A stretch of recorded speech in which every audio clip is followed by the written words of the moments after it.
दर्शक बंधु नमस्कार। आज नुआ भिडियो आपण मानक स्वागत। देखंतु दर्शक बंधु ओडिशा रे जेतिकी गवर्नमेंट जॉब बाहरुची सेतिरे आपनकर एम्प्लॉयमेंट एक्सचेंज रो रजिस्ट्रेशन दरकार पड़ी थाए। जदि आपनकर रजिस्ट्रेशन रो रिन्यूअल आपनकर पाखे आसीची आपण किपरि अति सहजरे आ निर्भुल भाबरे मात्र 2 मिनिट रे आपनकर रजिस्ट्रेशन को रिन्यूअल करिवे ता हम आपनको ए भिडियो रे बताइबी। सेति आपण ए भिडियोटी को बिना स्किप करी प्रथम रु शेष पर्यंत देखंतु आपण सब किछि डिटेल्स रे जानि पारिबे। यदि आप प्रथम थर पर आम चैनल को आसुचंती ताले चैनल को सब्सक्राइब करबा सहित ऑल नोटिफिकेशन घंटी को दबाई दियौ।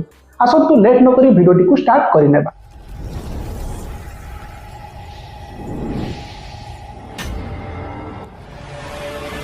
देखंतु दर्शक बंधु एम्प्लॉयमेंट एक्सचेंज रे आपनकर रजिस्ट्रेशन को रिन्यूअल करिवा पई प्रथमे आपण गूगल लो सर्च बार रे आपण सर्च करिवे एम्प्लॉयमेंट एक्सचेंज टाइप करके आपण सर्च करनेबे एम्प्लॉयमेंट एक्सचेंज।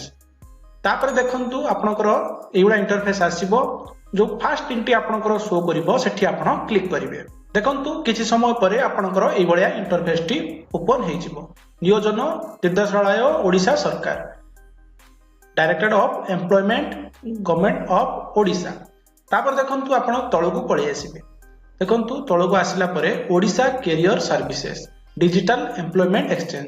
देखंतु दर्शक बंधु जदि आपण मोबाइल ले करूछंती टॉप राइट कॉर्नर रे 3 डॉट थिबो सेठी आपण क्लिक करके आपण डेस्कटॉप मोड करनेबे। जदि आपण क्रोम रे यूज करूछंती बा क्रोम रे आपनकर एम्प्लॉयमेंट एक्सचेंज वेबसाइट को ओपन करूछंती प्रथमे डेस्कटॉप मोड करनेबे। तापर देखंतु आपनकर एबुडा इंटरफेस आसी जिवो एठी। तापर देखंतु तळको पळि आसीबे एठी आपण क्लिक करिया पई पड़िबो ओडिशा कैरियर सर्विसेज। देखंतु मैं एठी क्लिक करि नउची। देखंतु क्लिक कला परे आपनकर एई बळिया इंटरफेस आसीबो ओडिशा वृत्ति सेवा ओडिशा सरकार state career service government of Odisha. तापर देखंतु एठी आपनकर ऑफिशियल यूज ओनली अछि एटा सिटीजन सर्विस एठी आपनको क्लिक करके रखिया पई पड़िबो। तापर देखंतु तळको आसीबे। देखंतु एई साइज रे आपनकर रहइबो इंपोर्टेंट नोटिस रहइबो ता तळको आपनकर एठी रहइबो एम्प्लॉयमेंट सर्विसेज। एठी आपनकर देखंतु आपनकर सेकंड ऑप्शन टी रहउची रिन्यूअल कैंडिडेट एठी आपनको क्लिक करिया पई पड़िबो। देखंतु दर्शक बंधु जदि आपनकर रजिस्ट्रेशन आपण किपरि करिवे ता ऊपर वीडियो चाहछंती ताले आपण कमेंट करंतु तापरे मु आ गुटे स्पेशल वीडियो आपण मानक पई नेई आसीबी। एई वीडियो रे आपनको बतेइबी आपण किपरि रिन्यूअल करिवे। सेति पई आपण एठी रिन्यूअल कैंडिडेट रे आपण क्लिक करिवे। देखंतु मु क्लिक करूची। क्लिक कला परे आपनको किछि मागु नाही आपनकर केवल रजिस्ट्रेशन नंबर आपनकर जो एम्प्लॉयमेंट एक्सचेंज जो करिथिले ता आपन गुटे फॉर्म मिलिथिला सेतिरे आपनकर रजिस्ट्रेशन नंबर थिबो ताकू आपण दबाकू पड़िबो। देखंतु मु रजिस्ट्रेशन नंबर देई दउची। देखंतु रजिस्ट्रेशन नंबर रो फर्स्ट 5टी प्रथम बॉक्स रे देबे। सेकंड बॉक्स रे क्लिक करके आपनकर मु देखे दउची आपनको। तापरे आपनकर इयोटा आपण एठी सिलेक्ट करिवे। तापरे थर्ड बॉक्स रे आपनकर आउ जो बाकी 5टी थिबो ताकू आपण एठी एंटर करिवे। एई भले आपनकर रजिस्ट्रेशन नंबर देई सारला परे आपण एठी सबमिट रे क्लिक करिवे। देखंतु मु क्लिक करूची। क्लिक कला परे आपनकर रिन्यूअल इन्फॉर्मेशन आपनकर सबु पळि आसीबो। आपनकर रजिस्ट्रेशन नंबर रजिस्ट्रेशन डेट आपनकर ना आपनकर डेट ऑफ बर्थ आपनकर कास्ट सबु आपनकर एठी शो करिवो। तापर आपनकर एड्रेस डिटेल सबु थिबो। तापर देखंतु registration expire on next renewal date आपनकर 31 तारिख माने आपनकर देखंतु मु जार करूची तांकर मार्च 31 रहिची। देखंतु दर्शक बंधु आपनकर वैलिडेट 3 वर्ष थाए। 3 वर्ष जो आपनकर 3 वर्ष जो लास्ट मास रे आपनको रिन्यूअल करिया पई पड़िबो। देखंतु मु जार करूची तांकर मार्च मास तांकर लास्ट डेट अछि सेति पई से मार्च मास रे कले तांकर रिन्यूअल हे परिबो। जदि तांकर मार्च मास गडी जाउची से ऑनलाइन करि परिबे नाही एम्प्लॉयमेंट एक्सचेंज ऑफिस को जिबा पड़िबो सेठी जाई कि ऑफलाइन माध्यम रे रिन्यूअल करिया पई पड़िबो। सेति पई मु आपनको कहूची आपनकर लास्ट मंथ रे आपण रिन्यूअल करि नेबे।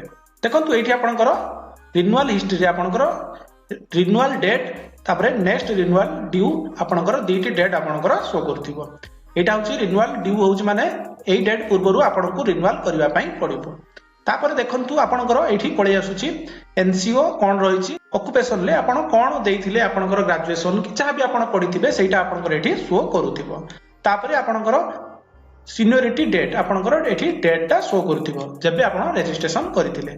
देखंतु दर्शक बंधु जदि आपण रिन्यूअल करिया पई चाहउछंती आपनकर एठी देखंतु do you want to renew आपको किसी करने पड़ो ना केवल आपन जो ये ऑप्शन टी रहा बाँ साइड रे रोचे ये आप येस रे क्लिक कले आपंकर गोटे सेकेंड रे आपंकर रिन्यूअल हो देखो मुझे येस रे क्लिक करुच्ची क्लिक कला परे आपनकर एवढा एप्लिकेशन शो करिवो एप्लिकेशन सिक्योरिटी एरर आपनकर एवढा शो करिवो किछि आपण व्यस्त हेबे नाही किंतु सर्वर प्रॉब्लम थिबा कारणरू आपनकर एवढा शो करिवो सर्विस नॉट अवेलेबल आपण कोन करिवे आपण टोटली व्यस्त हेबे नाही कि भय करिवे नाही आपनकर रिन्यूअल हे जाईछि आपण आउ थरे जाई कि चेक करिवे सेति पई आपण बैक टू होम रे क्लिक करिवे आउ थरे होम को आसिले तापरे आउ थरे आपण रिन्यूअल कैंडिडेट रे आपण क्लिक करिवे सेमिति आपनकर रजिस्ट्रेशन नंबर दे देबे देखंतु आउ थरे आपनकर रजिस्ट्रेशन नंबर दे सरला परे आपण सबमिट रे आपण क्लिक करिवे देखंतु सबमिट रे क्लिक कली तापर आपण तळको आसीबे एठी देखंतु आपनकर रिन्यूअल हिस्ट्री जगह रे आपनकर सब पळी आसिला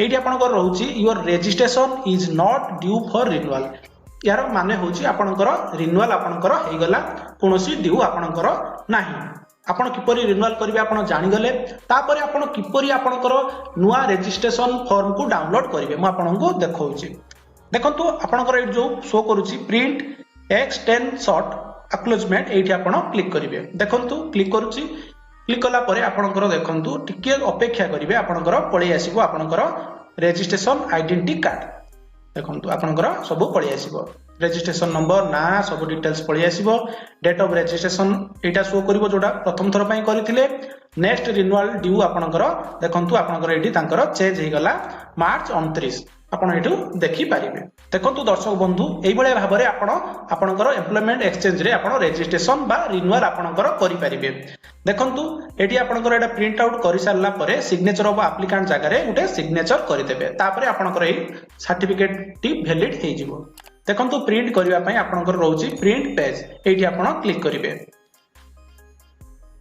क्लिक कला परे एटा को आपण प्रिंट करके आपनको पाखरे रखिबे जेबे दरकार पड़िबो ताको आपण यूज करिवे देखंतु दर्शक बंधु आशा करूची आपनको ए वीडियोटी निश्चित भल लागिथिबो एम्प्लॉयमेंट एक्सचेंज रजिस्ट्रेशन रो रिन्यूअल रे आपनको जदी किछि भी डाउट रहउची तले आपण कमेंट बॉक्स रे पचारंतु तार रिप्लाई मु आपण मानको देई देबी अन्य ऊपर जदी किछि भी डाउट रहउची आपनको एम्प्लॉयमेंट एक्सचेंज ऊपर तले आपण कमेंट करंतु तार मध्ये समाधान मु आपण मानको देई देबी आपण जदी प्रथम थर पय हम चैनल को आछंती तले चैनल को सब्सक्राइब करबा सहित ऑल नोटिफिकेशन घंटी को दबाई दियौ धन्यवाद जय जगन्नाथ जय हिंद जय भारत।